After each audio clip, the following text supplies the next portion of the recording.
माझ्या लेकाची इतके दिवस जमीन खाल्ली आणि त्याला वाटून घेताना 3 लाख रुपये मागितले. तर डिअर माझ्या प्रिय नातेवाईकांनो, हा व्हिडिओ फक्त एक कन्फ्युजन दूर करण्यासाठी बनवत आहे. तसं कोणाची वरती नाराजगी नाही, सगळे मिटले आपल्याला माहीत आहे. तर गेली 13 वर्षापासून शेतीमध्ये सामायिक कामे कोणती कोणती झाली, त्याला खर्च किती आला याची मी मांडणी करत आहे. तर पाहू शकता आता पाईपलाईन झालेली आहे ती 6,10,000 झालेली आहे. चिटणीला पाईपलाईन नेलेली आहे ती 55,000 झालेली आहे. आपण 9 परस विहीर खोदलेली आहे ती 5,05,000ची आहे.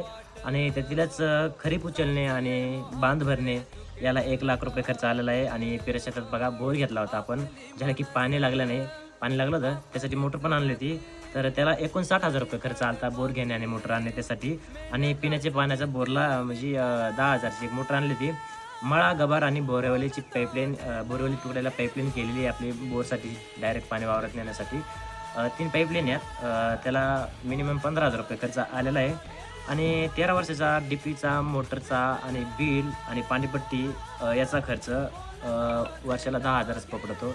कारण की 10,000 पण पुरत नाहीत वर्षाला, कारण की आपल्याकडे 3 डीपी आहेत यूज करण्यासाठी. आपल्याला पण माहिती आहे तळ्यावरली, गावाकडली आणि देवाकडली. तर वार्षिक 10,000 रुपये जरी त्याचा खर्च झाला तरी 1,30,000 रुपये 13 वर्षाचे खर्च होते त्याचा. आणि पिरसे ते माचाड एक पाईपलाईन केलेली आहे 3ची नवीन, तिच्यासाठी 1 लाख रुपये खर्च आलेला आहे. आणि बघा घरावर आपलं घर गळत होतं त्याच्यावर प्लॅस्टर केलं तर त्याला 39,000 रुपये खर्च आला होता. आणि हे दवाखाना वगैरे आहे ना ते 0 धरलेलं आहे, त्याचा 1ही रुपया धरलेला नाही आहे. तर असा मिळून टोटल खर्च जो झालेला आहे तो 16,23,000 खर्च झालेला आहे बरं का. आणि आपल्या वाट्याला जी जमीन आलेली आहे ती 2.5 ते 3 एकर, पावणे 3 एकर, फक्त 3 एकर धरू. तर 30,000 रुपये ठोक्याने त्या टायमाला तर 30,000 रुपये ठोक्याने कोणी केली नव्हती, कारण की आपल्याला पाणी हे खूपच कमी होतं. तर सरासरी मी 30,000 रुपये ठोक्याने धरतो आपल्या पावणे 2.5-3 एकर जमीन तिचे. तर 13 वर्षाचे होते 3,90,000 रुपये. तर 16,23,000 वजा 3,90,000 रुपये, तर 12,33,000 रुपये आहेत आता. आणि हे पहा, हे जे 12,33,000 रुपये आहेत, तर मला हे म्हणायचं आहे मग ते कोणाच्या मेहनतीचे आहेत, ते कोणाच्या मेहनतीचे पैसे. आणि प्लस आपण वर्षाला आपण आपलं सामान नेत होतात. तर हे फक्त मला म्हणायचं जे तुमच्या डोक्यामध्ये कन्फ्युजन आहे आणि तुम्हाला जे सांगणाऱ्याच्या डोक्यामध्ये कन्फ्युजन आहे ना, त्यांच्या पुढं हा हिशोब मांडा आणि तुम्ही पण ह्या हिशोब एकदा पहा क्लिअरली.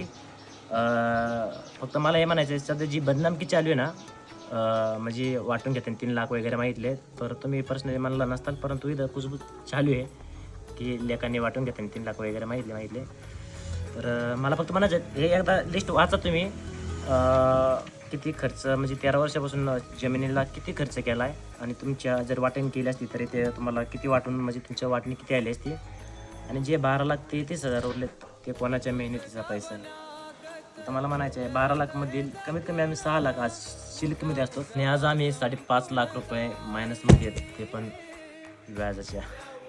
आपली मनस आपलीच नाती तरी कळपाची मेंढ